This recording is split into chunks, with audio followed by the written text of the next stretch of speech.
Continuamos con más información de la mano de Miguel Ponce. Miguel, ¿cómo estás? Santiago.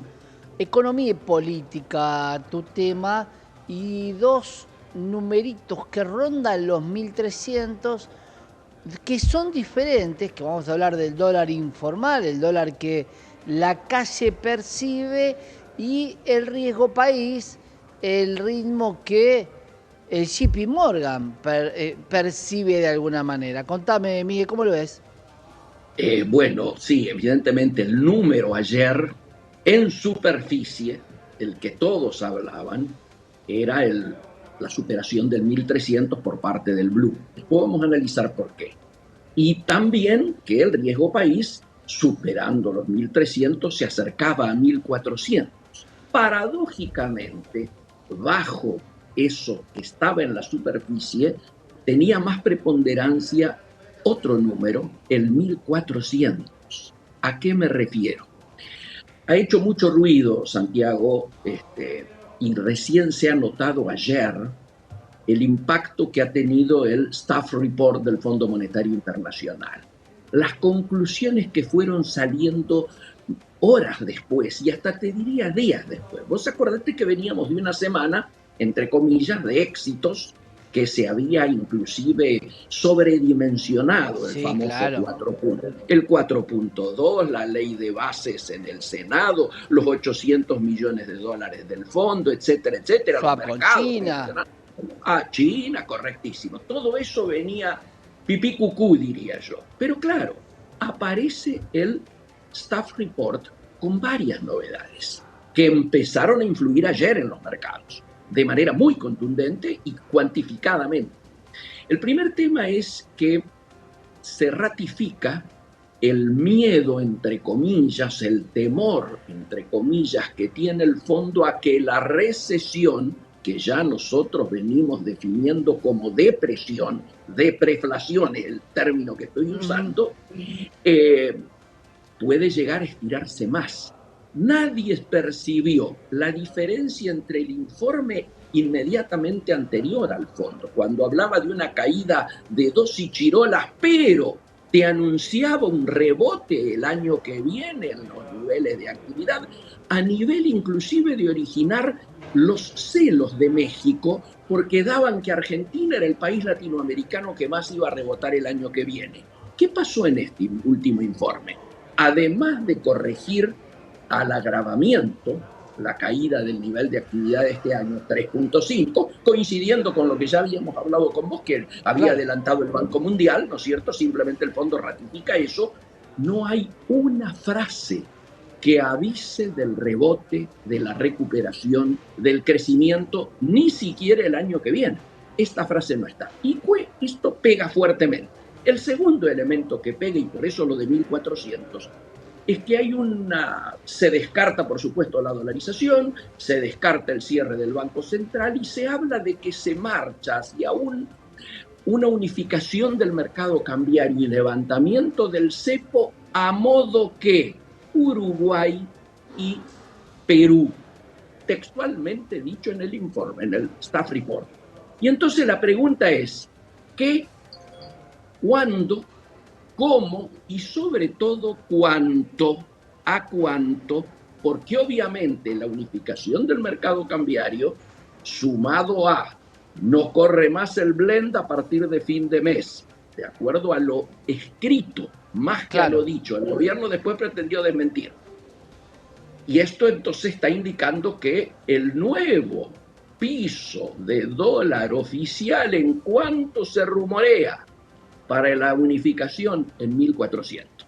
Y esto originó automáticamente el frenate de la liquidación que venía haciendo muy a cuentagotas el campo, prácticamente se paralizó, y la espera entonces, vamos a aguantar todo lo que pidamos. Vos fíjate que el O campo sea, está pidiendo para, crédito para no tener que claro, vender. para no liquidar. Ahora, Es vamos a genial. un análisis, entonces estaría pidiendo un 40% de devaluación. Hablaba con algún analista que me decía que el gobierno no tenía en su idea la devaluación en su cabeza, a pesar de que le recordé que habíamos arrancado con 118%.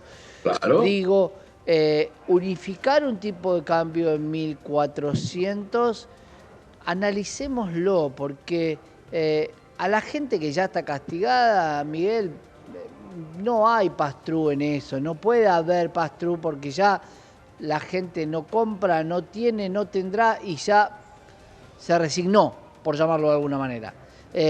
Unificar el tipo de cambio en 1400 ayudaría a que el campo liquide y que pueda reactivar algún otro sector. Ahora, sin embargo, un título del Fondo Monetario, y esto te lo pregunto por tu experiencia, hay títulos a pedido. ¿Por qué el título dice el FMI le dio la razón al gobierno y aseguró que el dólar oficial se encuentra en un nivel de equilibrio?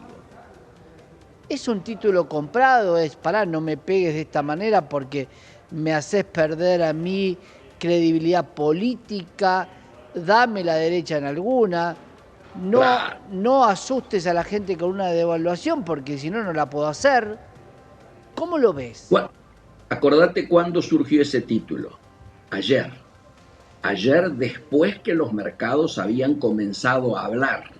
Por eso mi sensación es que una de cal y una de arena. El fondo nunca te va a poner abiertamente los condicionantes. Te marca la cancha con la experiencia y la sutileza de un organismo internacional. Acordate que venía de reunirse, de encontrarse el presidente de la nación allá en el G7 con Kristalina Georgieva. Entonces, me parece que esto tiene que ver con un zanahoria y garrote. A ver, vamos a analizar esto, Miguel, porque ¿cuáles son las ventajas de tener un dólar de 1400 oficial, que a la luz de lo que ya venía pasando, tampoco es un número tan descabellado, pero Pues, es un número alto? Vamos a ver las consecuencias para tratar de entender qué es lo que pasaría con la economía y vamos a ver los diferentes rubros. Para el agroexportador, favorable. favorable. Ahora, ¿se convierte la Argentina en una Argentina más barata para el turismo? Sí, favorable para el turismo receptivo. ¿Puede impactar en la inflación? Hay Sí, traslado a precios, pero ¿de cuánto? eso hay que ver. Yo puedo aumentar porque, a ver, vamos a obras sociales, un impacto muy fuerte. Insumos dolarizados, tengo un dólar más caro, tendré que ponerle alguna exención impositiva para poder bajarlo y controlarlo, pero si no, la prepaga va a aumentar 40%. Sin discusión. Pérdida de competitividad, sin duda, de nuestras exportaciones de las MOI, aumento de competitividad de nuestras exportaciones agropecuarias, las que tengan menos insumo importado, y lógicamente, yo te diría, continúa, el mismo fondo lo dice, si llegase a haber una situación por el cual la ley no saliera con la reforma que estamos esperando, y entonces aparecieran dificultades para la recomposición de reservas, es decir, para que nos puedan seguir pagando, el fondo por primera vez hace un pedido de que es necesaria una reacción rápida que vuelva a generar un ajuste mayor que permita entonces equilibrar el ingreso de divisas para poder seguir haciendo los pagos. Y esto me parece que está indicando precisamente por qué hablan del temor de que la recesión no solo continúe, sino se profundice, y por qué no abren nada, ningún paréntesis en relación a expectativas para el año que viene. A diferencia, insisto, del informe anterior. Yo coincido contigo, este es el cuadro de situación más difícil y por eso muchos de nosotros ya empezamos a decir que la letra que explicaría lo que estamos viviendo no es ni la B corta ni la U, sino la L, en la cual la incógnita es saber si el trazo vertical de la L mayúscula ya tocó fondo o todavía no. Claro, y para salir en paralelo, obviamente. Miguel, te pregunto el riesgo país, porque entonces diría, Argentina se convertiría en un país de menor riesgo por tener un tipo de cambio cada vez más alto. ¿Por qué bajaría de esos 1.500, 1.600, 2.000 puntos que tenía hoy a ser un país con una tasa de riesgo de 14 puntos? Yo te diría que me parece que tiene más que ver la política acá, es decir, si achicamos los motores que generan incertidumbre, léase, si no vamos a un tercer fracaso del intento, ¿no es cierto?, de ley, tal cual viene planteado, ¿qué pasa en diputados? Yo estoy viendo espectáculos que no vi en mi vida. El bloque de senadores radical pidiéndole públicamente al bloque de diputados radical que respeten los acuerdos que se lograron en el Senado. Esto no se ha visto nunca. Es Bueno, un claro. partido político nacional con más de 100 años donde estamos dando este espectáculo impensado. Entonces vos me preguntás, ¿qué va a pasar en diputados? Yo te digo, hoy por hoy, final abierto. ¿Van a ir con dictámenes originales, te parece? A ver, algunos hablan de inconstitucional la posibilidad de volver a tratar ganancias y bienes personales, otros creen que la posibilidad de sumar empresas privatizables son parte de un plan y también lo ven mal porque senadores lo había sacado para poder votarlo. Digo, hay mucha controversia con eso, digo, políticamente hay mucho ruido también para que el país esté estable. Demasiado ruido, Santiago. Vos lo estás diciendo. Tres empresas están sobre la mesa nuevamente. Aerolíneas, Correo y RTA, ¿no es cierto? O sea, Radio Televisión Argentina. Exacto. Estas son las tres que se quieren volver a colocar cuando ya el Senado dijo que no. Perdón, la media votación del Senado. ¿Cuál Vos es fijate cuál es el déficit que tienen esas compañías? ¿Lo tenés estudiado, Miguel? Porque realmente, ¿qué es lo que se va a ahorrar más allá del adoctrinamiento cultural? Estamos hablando, te diría, de algo que mueve muy poco el amperímetro. Al lado de beneficios que se le están otorgando a sectores del gran capital y a los que van a blanquear, esto te diría que es, no voy a decir ínfimo, pero es más ideológico que en términos Claro. de efectividades conducentes. Aerolíneas Argentinas no la podés medir por el hecho concreto de que tenga algún tramo de sus trayectos que sea deficitario. Hay que mirarlo en conjunto, ¿no es cierto? Y me parece que en el caso de Correo Argentino es una vieja deuda que hay con algún sector interesado en que vuelva a ser privatizado. Lo de Radio y Televisión Argentina no admite análisis. Claramente hay un tema de ideológico, Claro. ¿no es cierto?, muy fuerte. Entonces me parece que pasa más por ahí que por los números en sí, que todos los tenemos y que son bastante públicos. Mi sensación es que ya una ley que viene manchada desde el Senado con el affair de los que algunos generan ya hablando de la ley UNESCO, ¿no es cierto? Que eso posibilitó que la vicepresidenta se viera obligada a intervenir y a desempatar, porque si no, la ley era rechazada, tengámoslo en claro. Si ahora damos este espectáculo en diputados donde está todo abierto y se quiere generar situaciones que rayan con la inconstitucionalidad, uno diría, de esta manera, por este trayecto vamos a seguir viendo aumentar el riesgo país porque la incertidumbre va a continuar, Claro. y los empresarios van a seguir en modo wait and see, esperar y ver. Ahí, Miguel, Este es el te quería preguntar, con un dólar oficial de 1.400, ¿crees que la brecha, más allá de que existiría una unificación cambiaria, porque si no hay cepo, uno igual podría comprar y vender un bono, nadie se lo puede Sí, impedir, claro, sí, claro. pero ¿crees que la brecha ahí va a ser muy chica entre todos los dólares, incluido el dólar blue? Primer asunto, ¿va a haber dólar blue? Se Siempre existió el supone. dólar blue. Qué pícaro que sos. Siempre.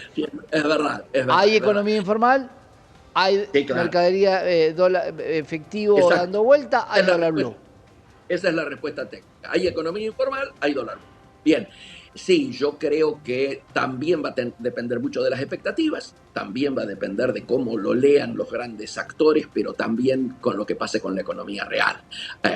A ver, si la tendencia es ahora desembarca Sturzenegger, ¿m? La, el resultado, es decir, vienen por el resto de lo que queda de la economía real. No es una buena noticia para la economía real. Puede llegar a ser una buena noticia para los mercados. Y va a depender también del grado de coordinación que se logre allí. Por eso también el tema Sturzenegger también es final abierto. Sí, es un tema de segundos tiempos, ¿no? Parecería que es el sustituto para el segundo tiempo para tareas precisas del técnico, ¿no? Si lo llevamos al Total, fútbol. total acuerdo. Pero además en un momento en el cual ya se empieza a hablar, Santiago, de ministerios y ministerios importantes intervenidos. La Cancillería Argentina, obviamente, por todos los errores y la mala praxis que cotidianamente vemos, muchas de las cuales son atribuibles, por supuesto, a la canciller, pero otras las origina el propio presidente de la Nación, que todos los días nos hace pelear con un país distinto, está Claro. intervenida con esta abogada que ya habla directamente con los embajadores sin pasar por el ministerio. Y Hay, segundo, y segundo, está intervenido el ministerio de Petovelo, ¿no es cierto? Obviamente donde también ha habido situaciones, el primer hecho de corrupción evidente del Ejecutivo a 6 meses con estos contratos truchos con la OEI para pagar sobresueldos, ¿no es cierto? Pero ya está intervenido. Ayer la vimos a Lemoyne diciendo conseguí alimento del PNUD para 800 o 400 comedores de manera directa. Y la van a sacar de esta temática tan caliente porque le van a poner que anuncie un plan de alfabetización, no sé qué cosa vinculada a educación que venía pendiente de antes. Mi sensación es que en un momento en el cual se habla de un segundo tiempo, se habla de un relanzamiento, se está hablando de candidaturas, el presidente de la Nación está impulsando lo Esperi Adorni, hablando ya por poco de la reelección en el 26, sí, es una cosa en lugar de estarse ocupando de estos problemas del agravamiento de la cotidianeidad, de lo que hablábamos al comienzo, acá hay gente que no llega a fin de mes y es mayoritaria en la Argentina. Bueno, claro, ahí hablando de eso, y con tu experiencia con las pymes, ¿qué le pasa a la pyme, a la empresa, cuando, y haciendo alusión a una novela, vuelve el jinete sin cabeza? Porque de alguna sí, bueno, manera en el 2017 ellos saben cuáles fueron las medidas económicas que los llevaron casi al cierre de sus empresas. total acuerdo. Pensá que venimos hablando, ¿no es cierto?, de que las pymes pasaron de aquel tiempo en el cual, la pyme y la mediana también, en el cual adelantaban vacaciones, ¿no es cierto?, que era una manera de disimular, bueno, la caída de nivel de actividad y la caída de ventas nos lleva a este punto, de ahí a suspender turnos, de ahí a terminar con las horas extras, y ahora estamos, como lo vengo diciendo contigo, en tiempo de los telegramas, ¿no es cierto?, de los telegramas de despido. El impacto directo en el proceso de estancamiento, de depresión económica en el que nos encontramos, lo singular en relación a la etapa inmediata anterior es precisamente el impacto sobre el empleo. Pero además las convocatorias. Las convocatorias son muy grandes. La cantidad de convocatoria que está viendo de las pymes me parece que es importante que se hiciera un registro vinculado a cómo en estos momentos está yo diría, profundizándose la crisis del sector. Vos fíjate que acá se está esperando que recuperen 4 sectores: el agro, ¿no es cierto?, las industrias del conocimiento, la minería y lo vinculado a lo energético, el petrolero. Todo eso no es mano de obra intensivo, sino todo lo contrario. Por lo tanto, todo lo que está vinculado al mercado interno, pero no solo al mercado interno, también a las manufacturas de origen industrial, exportaciones de pymes exportadoras, etcétera, etcétera, se encuentra en una situación de decadencia, de Claro. irrelevancia creciente. Y esto es muy preocupante, Santiago. Y me parece que esto es lo que tiene que ser mirado desde la economía real para completar esto que hablábamos recién hoy de cuáles son los horizontes y si el riesgo ahí va a bajar o no. Vamos a estar seguramente en la tribuna mirando al equipo del segundo tiempo. Gracias, Miguel. Gracias a vos, Santiago. Seguimos en contacto. Un gran abrazo, Miguel Ponce, especialista en comercio exterior, y hablamos un poco de qué es lo que puede generar en la Argentina una corrección en el tipo de cambio oficial, si bien el Fondo Monetario Internacional aclara con un título que el gobierno tenía razón y que el dólar no está atrasado. Bueno, en algún punto también se plantea la posibilidad, como te lo venimos contando hoy, se vuelve a agitar la bandera de la devaluación en la Argentina. Veremos si esto